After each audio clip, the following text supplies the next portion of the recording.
question plus précise. Nos radars qui rapportent beaucoup, pourquoi ne vont-ils pas financer un rond-point qui permettrait de pas l'accident? Alors, il y a un principe absolu, c'est que l'impôt qui remonte à la Déclaration des droits de l'homme et du citoyen, le Parlement, le concitoyen doit, par l'intermédiaire du Parlement, constater la nécessité de l'impôt, sa justice, sa répartition, etc. C'est la raison pour laquelle le TSCG est quelque chose de monstrueux en démocratie. Je ferme la parenthèse. C'est l'idée que d'abord tout le monde doit de l'impôt. On pourrait reparler de ce sujet aussi. Je pense que tout le monde devrait payer un impôt, fut-il tout petit. Tout le monde devrait payer l'impôt. Et pas parler toute la journée de charges. Car ce ne sont pas des charges, ce sont des cotisations et des impôts. Qui financent des choses qui sont... Bon, on est bien d'accord là-dessus. La première chose. Le deuxième principe, c'est l'universalité de l'impôt. C'est-à-dire que l'impôt que paie chaque citoyen, il va dans le grand ensemble du budget de l'État.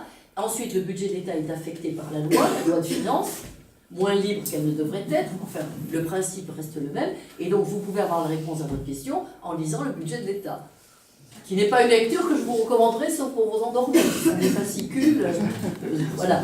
Vous ne pouvez avoir cette réponse que par là. Alors vous me dites, pourquoi pas financer les carrefours par les radars? Mais on pourrait appliquer ce raisonnement alors absolument à peu près tous les sujets. Ce qui est vrai, c'est qu'il y a des taxes.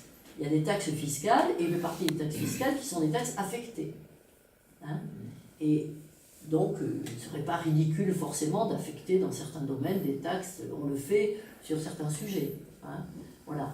Mais en gros, le principe, c'est quand même l'universalité de l'impôt. Ce que vous donnez va dans un grand ensemble commun. Ensuite, le gouvernement et surtout le Parlement font des choix qui devraient être plus libres qu'ils ne le sont, mais enfin, choix qui se traduisent dans un vote, d'affecter, par exemple, quand on dit on a reconstitué 10 000 emplois dans la sécurité qui ont été perdus quand même. Bon, c'est un choix qu'on a fait. En 400 emplois de plus, 600 emplois de magistrats de plus, c'est un choix qu'on a fait. Alors effectivement, ça peut faire un effet ailleurs en moins. Mais c'est l'univers.